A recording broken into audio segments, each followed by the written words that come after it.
2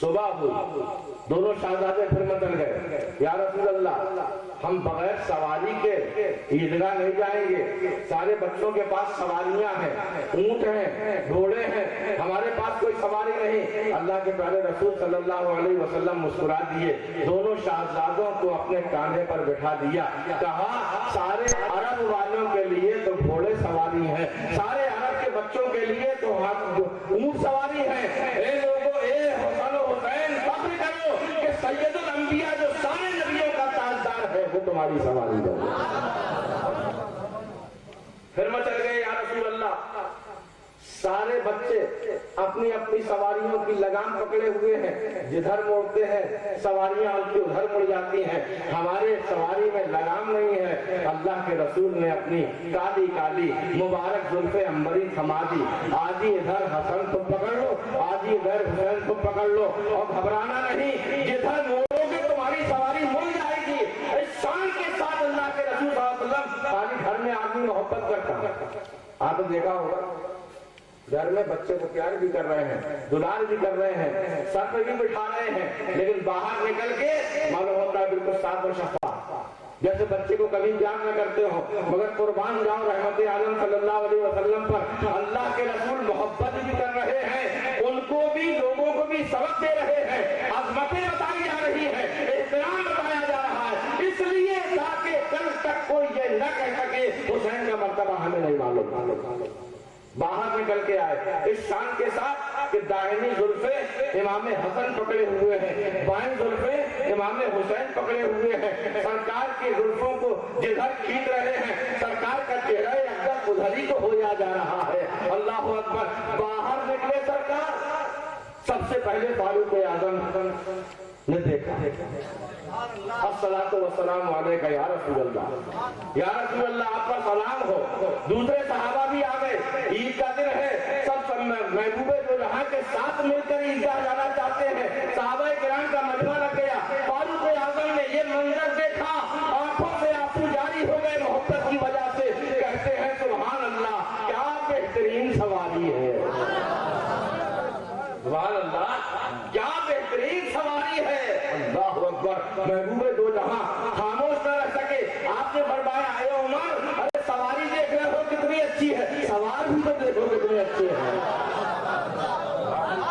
ذرا سوار بھی تو دیکھو کتنے اچھے ہیں۔ اللہ کے رسول بتانا چاہ رہے ہیں، لوگ سوچتے ہیں کہ یہ صرف کھیل ہو رہا ہے، یہ صرف محبت کا اظہار ہو رہا ہے، صرف لال پیار کیا جا رہا ہے، مگر نہیں، فعل الحکیم لا یخلو عن الحکمت، حکیم کا فعل حکمت سے خالی نہیں ہوا کرتا، اللہ کے رسول کا کوئی کام ایک فاضل نہیں ہوا کرتا، فضول نہیں ہوا کرتا۔ علماء کرام فرماتے ہیں کہ اللہ کے پیارے رسول صلی اللہ علیہ وسلم کے ہر کام میں حکمت پوشیدہ ہے۔ امام حسن کو سرکار سیدھے کاندھے پر بٹھا دیتا اور سیدھا کاندھا سیدھا ہاتھ صلح و صفائی کا مظہر ہوتا ہے۔ امام حسین کو سرکار بائیں کاندھے پر بٹھائے ہوئے ہیں اور بائیں طرف انسان کا دل ہوا کرتا ہے۔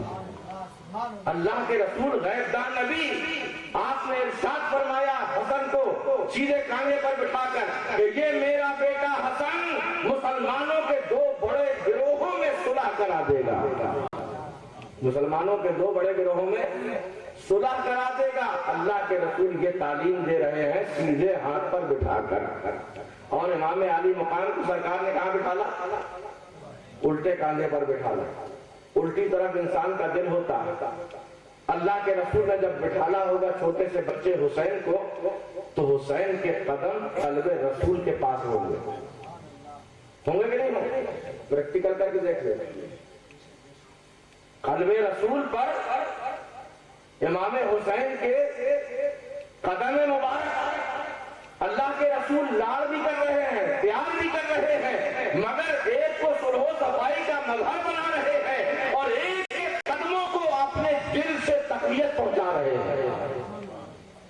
حسین ہمیں معلوم ہے، اللہ نے ہم کو اس کا علم دے دیا ہے کہ کل قیامت کے دن تجھ پر کربلا کے میدان میں تجھ پر اس قدر مصیبتیں پڑیں گی، اس قدر تکلیفیں تجھے برداشت کرنا پڑیں گی میرے لاڈلے، کہ اگر پہاڑ بھی ہوگا اپنی جگہ سے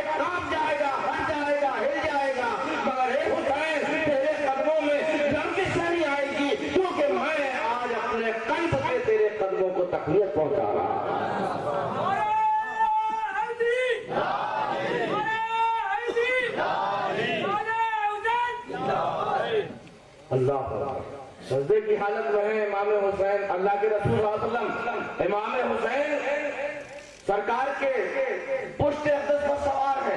دنیا دیکھ رہی ہے کہ نانا اور نواسے کا محبت کا کھیل ہو رہا ہے، لیکن اللہ کے رسول صلی اللہ علیہ وسلم امام حسین کا بوجھ اٹھا کر امام حسین کو یہ تربیت دے رہے ہیں کہ میرے بیٹے، میرے فرزند حسین، آج میں تجھے تیرے بوجھ کو اپنے کاندھوں پر، اپنی پیٹھ پر اس لیے اٹھا رہا ہوں کہ کل میری ساری گناہگار امت کے گناہوں کا بوجھ کربلا کی دھرتی پر تجھے اٹھانا پڑے گا. اس لیے بوجھ کیسے اٹھایا جاتا ہے؟ اپنے نانا سے سیکھ لو. دنیا دیکھ رہی ہے کہ اللہ کے رسول صلی اللہ علیہ وسلم بچوں کی خواہش پوری کر رہے ہیں. زلف معمبری تھماتی ہے کہ اس طرف موڑو گے اس طرف مڑ جاؤں گا، اس طرف موڑو گے اس طرف مڑ جاؤں گا. نواسے رسول زلف رسول کو ہاتھوں میں لیے ہوئے ہیں، سواری سمجھ کر بیٹھے ہوئے ہیں. دنیا سمجھ رہی ہے کہ کھیل ہو رہا ہے، مگر پیغمبر اسلام گویا کہ یہ سبق دے رہے ہیں، سبق سکھا رہے ہیں. اے حسین، آج زلف معمبری کو تھام کر بات جو سنبھالنے کا طریقہ اختیار کر لے، طریقہ سیکھ لے. کل میرے باپ کربلا میں مجھے شہادت سے پہلے پہلے تک میری ساری امت کی باغ ڈور کو تجھی کو سنبھال. یہ سارے راز اور ساری حکمتیں پوشیدہ ہیں. اللہ کے پیارے رسول سید عالم صلی اللہ تعالی علیہ وسلم کبھی زبان چسا رہے ہیں، کبھی سرکار گلا سونگ رہے ہیں، کبھی گلے کو سرکار چوم رہے ہیں، کبھی پیشانی کو چوم رہے ہیں، کبھی پیشانی سونگ رہے ہیں. صحابہ کرام پوچھتے ہیں یا رسول اللہ، ہم نے بچوں کو ابھی تک دیکھا کہ چوما جاتا ہے، مگر آپ ان بچوں کو سونگتے کیوں ہیں؟ سرکار نے فرمایا ہما ریحان ہے آپ جلنا، یہ دونوں شہزادے میرے جنتی پھول ہیں. پھولوں کو چوما بھی جاتا ہے، پھولوں کو سونگا بھی جاتا ہے. اعلیٰ حضرت فرماتے ہیں کہ سر تابہ قدم ہے تنے سلطان رمن پھول، لب پھول، دہن پھول، بدن پھول، رکن پھول. اور فرماتے ہیں کیا بات رضا اس چمنستان کرم کی، کیا بات رضا اس چمنستان کرم کی کہ زہرا ہے کلی جس کی حسین اور حسن پھول. اللہ تبارک و تعالی عظمت سادات، عظمت اہل بیت ہمیں سمجھنے کی توفیق عطا فرمائے. اور چند باتیں سن لیجئے. اللہ کے رسول صلی اللہ علیہ وسلم ارشاد فرماتے ہیں کہ من ماتا علی حب آل محمد ماتا مومنا، جو میرے اہل بیت کی محبت میں مرا مومن ہو کر مرا. یہ کوئی مولوی مولانا کی بات نہیں بتا رہا ہوں، ساری کائنات کے مولا جناب محمد رسول اللہ کی بات. کیا فرما رہا ہے سرکار کہ من ماتا علی حب آل محمد ماتا مومنا، جو اہل بیت کی محبت کو دل میں بسا کر ایمان والا دنیا سے رخصت ہوا تو کیا ہوگا؟ کافر نہیں مر سکتا بلکہ مومن مرے گا. اور جس کے دل میں رائی کے برابر دانے، کیا فرما رہا ہے سرکار کہ من ماتا علی محمد ماتا مومنا، جو اہل بیت کی محبت کو دل میں بسا کر ایمان والا دنیا سے رخصت ہوا تو وہ کیا ہوگا؟ کافر نہیں مر سکتا بلکہ مومن مرے گا. اور جس کے دل میں رائی کے برابر دانے کے برابر بھی اگر ایمان ہے، سزائیں بھگتنے کے بعد مگر جنتی ہے. یہ اہل بیت کی محبت کا فائدہ. اہل بیت کی محبت کا دوسرا فائدہ سرکار دو عالم صلی اللہ علیہ وسلم ارشاد فرماتے ہیں کہ من ماتا علی حب آل محمد ماتا مغفورا، جو اہل بیت کی محبت میں مرے گا وہ بخشا بخشایا مرے گا. کیا مطلب؟ کہ اگر ایمان والے کے دل میں سچی اہل بیت کی محبت ہے تو اللہ تعالیٰ مرنے سے پہلے اس کو یہ توفیق دے گا کہ وہ اپنے گناہوں سے توبہ کر کے گناہوں سے پاک ہو جائے، اور پہلے ہی اللہ اس کی بخشش فرما دے گا، کب مرے گا.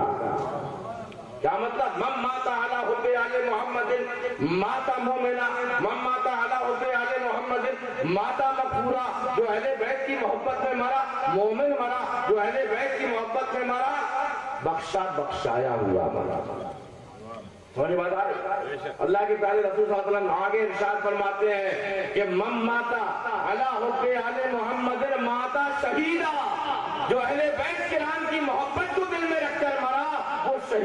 کر مرا، اور شہادت کا کتنا بڑا مرتبہ۔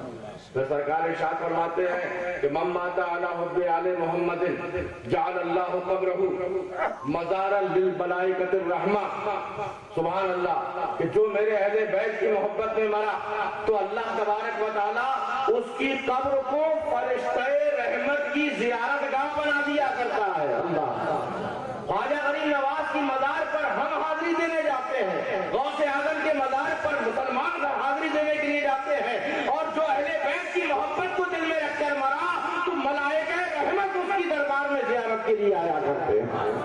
اللہ تبارک و تعالی ہم کو اور آپ کو اہل بیت کی محبت اپنے دل میں بسا کر اپنے ایمانوں کو مضبوط اور کامل کرنے کی توفیق عطا فرمائے۔ یاد رکھو، اہل بیت کرام کی محبت قبر میں بھی کام آئے گی، اہل بیت کرام کی محبت نزا کے وقت بھی کام آئے گی، اہل بیت کرام کی محبت، اہل بیت کرام کی وجہ سے اللہ تعالی غذا دیتا ہے ہم کو، اللہ تعالیٰ ہم کو اہل بیت کی وجہ سے رزق عطا فرماتا ہے، اہل بیت کرام کے صدقے میں اللہ تعالیٰ سارے عالم پر رحمتیں نازل فرماتا ہے۔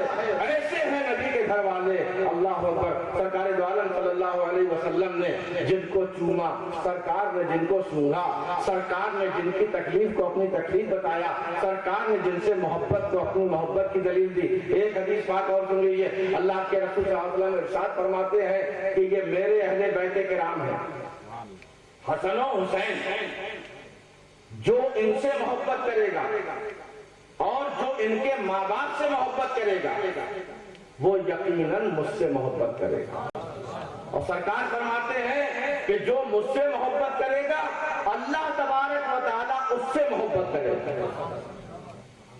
طریقہ بدل گیا۔ اللہ کے رسول فرماتے ہیں جو حسن و حسین سے، فاطمہ علی سے محبت کرے گا وہ مجھ سے محبت کرے گا، یعنی کرنے والا ابھی ایک ہی ہے۔ جو حسن و حسین سے، فاطمہ و علی سے محبت کرے گا تو محبت کرنے والا ابھی ایک ہی ہوا۔ جو مجھ سے، جو علی سے محبت کرے گا، فاطمہ سے محبت کرے گا، حسن سے محبت کرے گا، حسین سے محبت کرے گا، سرکار فرماتے ہیں گویا وہ مجھ سے محبت کرے گا۔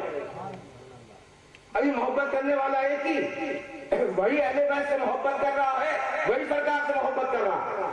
اللہ کے رسول اب رزلٹ بتا رہے ہیں، اور جو یاد رکھو جو اہل بیت سے میرے محبت کرے گا، مجھ سے محبت کرے گا، تو اب محبت کرنے والا بدل گیا، اب اللہ اس سے محبت کرنے لگے گا جو اہل بیت سے محبت کر رہا ہے۔ سبحان اللہ، بڑی اچھی دلیل ہے۔ میں کبھی کبھی ایک واقعہ بیان کرتا ہوں کہ کوئی عورت سے اس کے شوہر نے پوچھا کہ اللہ اس سے محبت کرتا ہے، کیا دلیل ہے؟ آج مجھے دوسری دلیل مل گئی، آج مجھے دوسری دلیل مل گئی۔ وہاں پوچھا تھا اس نے کہ تو اللہ سے محبت کرتی ہے، مجھے معلوم ہے، لیکن اللہ تجھ سے محبت کرتا ہے، کیا دلیل؟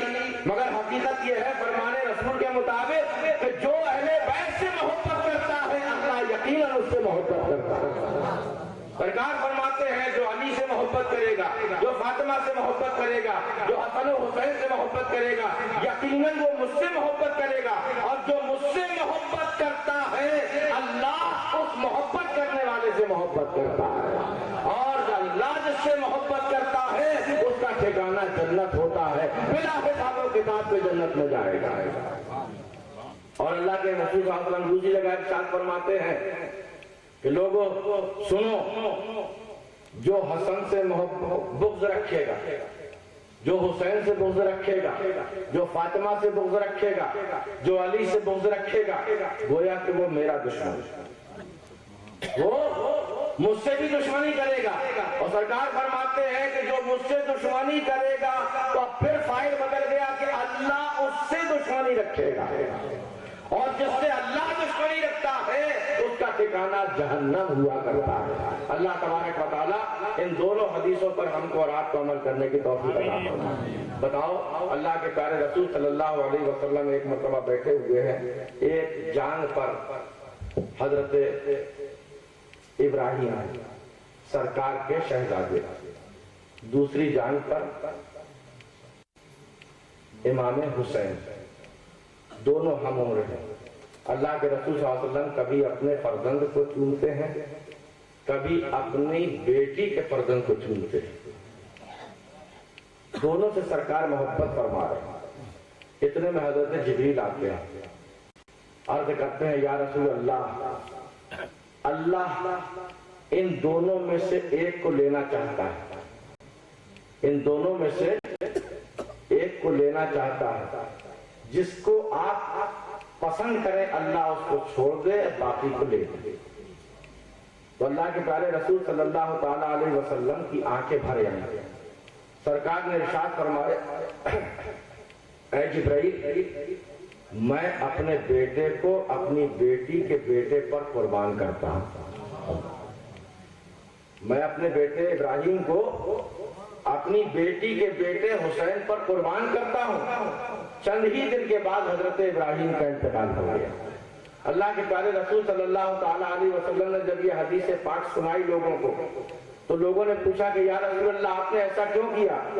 آپ نے ارشاد فرمایا کہ مجھے معلوم تھا کہ اگر ابراہیم کا انتقال ہو جائے گا تو صرف مجھے صدمہ سب سے زیادہ پہنچے گا، لیکن اگر حسین کا انتقال ہو جائے گا تو جتنا صدمہ مجھے پہنچے گا اتنا ہی صدمہ علی کو پہنچے گا، اتنا ہی صدمہ فاطمہ کو پہنچے گا. اور اللہ تبارک و تعالی فاطمہ کو صدمہ پہنچانے والے سے راضی نہیں ہوتا، اس لیے میں نے اپنے بیٹے کو قربان کر دیا امام حسین پر. کیوں؟ اس لیے کہ کل کو میرا نواسا میری گناہگار امت پر قربان ہونے والا. اللہ کے رسول صلی اللہ علیہ وسلم نے ہماری اور آپ کی بخشش کے لیے امام علی مقام رضی اللہ تعالیٰ عنہ کی شہادت کو منظور کیا. اللہ تبارک و تعالیٰ نے 10 مرتبہ اعلان کر دیا اور سرکار دو جہاں کو معلوم، سرکار نے صحابہ کرام کو بتا دیا، حضرت علی کو معلوم کہ میرا بیٹا حسین شہید کیا جائے گا، خاتون جنت کو معلوم کہ میرا بیٹا حسین شہید کیا جائے گا، حضرت سرکار دو عالم کو معلوم کہ میرا بیٹا حسین شہید کیا جائے گا، حضرت ام سلمہ کو معلوم کہ میرا بیٹا حسین شہید کیا جائے گا. سارے صحابہ کرام کو یہ خبر عام طور پر معلوم تھی کہ اللہ کے رسول کا یہ پیارا نواسا جس سے سرکار اتنی محبت کرتے ہیں، کل میدان کربلا میں بھوکا پیاسا شہید کر دیا جائے گا، محل عیال میں شہید کیا جائے گا، تاکہ اللہ کے رسول کی گناہگار امت کی بخشش کا وسیلہ بنے اور سرکار کے دین کو فتنے سے بچا کر خود اپنی قربانی دے دے. دوستوں اور بزرگوں، یہ وہ مرحلہ ہے کہ اگر ہمارا تصور کریں تو ہمارے دل کانپ جایا کرتے ہیں. اللہ کے پیارے رسول صلی اللہ علیہ وسلم نے ایک دن حضرت ام سلمہ کو بلایا. ام سلمہ کون ہے؟ اللہ دیکھتی رہنا جس دن یہ خون بن جائے سمجھ لینا میرا بیٹا حسین شہید کر دیا. اللہ غور کرو، اللہ کے رسول صلی اللہ علیہ وسلم نے حضرت عائشہ صدیقہ کو وہ مٹی گئی تھی، حضرت ام حفصہ کو یہ مٹی نہیں دی، اپنی دوسری بیویوں کو یہ مٹی نہیں دی. یہ نبی کی غیب دانی ہے، اللہ کے رسول کا غیب ہے کہ سرکار کو معلوم تھا کہ سن 61 میں جب حسین کی شہادت ہوگی اس وقت میری ساری بیویوں کا انتقال ہو جائے گا، صرف ام سلمہ باقی رہے گی. سبحان اللہ، صرف ام سلمہ باقی رہے گی. اسی وجہ سے اللہ کے رسول نے اپنی دوسری بیویوں کو، حتیٰ کہ سب سے پہلے تو خاتون جنت کو دینا چاہیے، علی کو دینا چاہیے، جو ان کے ماں باپ ہیں ان کے پاس امانت رکھوانا چاہیے. مگر غیب دانے بھی جانتے تھے کہ جب حسین شہید کیا جائے گا تو نہ فاطمہ ہوگی اس وقت، نہ اس وقت علی ہوں گے، نہ اس وقت حسن ہوں گے، نہ اس وقت میری بیویوں میں سے کوئی ہوگا. اگر رہے گی کوئی تو میری بیوی ام المومنین ام سلمہ ہی رہے گی. اس لیے سرکار نے ام المومنین ام سلمہ رضی اللہ تعالی عنہ کو مٹی دی. حضرت ام سلمہ فرماتی ہیں کہ 10 محرم کا دن تھا، 10 محرم کا دن تھا، سن 61 ہجری تھی، دوپہر کے وقت. من کیوں ہے؟ آپ کے چہرے مبارک پر گرد کیوں ہے؟ آپ کی داڑھی مبارک پر غبار کیوں ہے؟ آپ کے بال دھول میں اٹے ہوئے کیوں ہیں؟ یہ ہاتھ میں آپ کے شیشی کیسی ہے؟ اللہ کے رسول آپ رو کیوں رہے ہیں میرے آقا؟ بتائیے تو صحیح کیا پریشانی ہے آپ کو؟ اللہ کے رسول نے ارشاد فرمایا اے ام سلمہ، آج صبح سے میں شہدائے کربلا کے خون کو جمع کر رہا ہوں. آج صبح سے میں شہدائے کربلا کے خون کو جمع کر رہا ہوں. اسی میں علی اصغر کا خون بھی ہے، اسی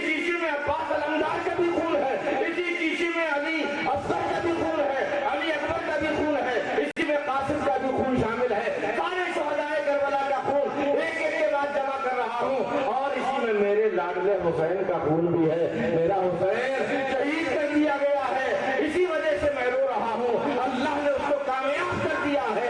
آج میں پورا جائزہ لیتا رہا ہوں, اسی وجہ سے میں پریشان ہوں, اسی وجہ سے میں دکھ میں مبتلا ہوں, اسی وجہ سے مجھے تکلیف ہو رہی ہے. ام سلمہ کہتی ہیں کہ میری اچانک آنکھ کھل گئی گھبراہٹ کے مارے. جب میں نے خواب دیکھا, خواب کی بات یاد آئی تو فوراً مجھے یاد آیا کہ اللہ کے رسول نے مجھے ایک شیشی دی تھی مٹی میں بھری ہوئی اور کہا تھا کہ ام سلمہ جب حسین میرا کربلا میں شہید کیا جائے گا, یہ مٹی خون بن جائے گی, تم سمجھ لینا میرا حسین بے آب و گیا جنگل میں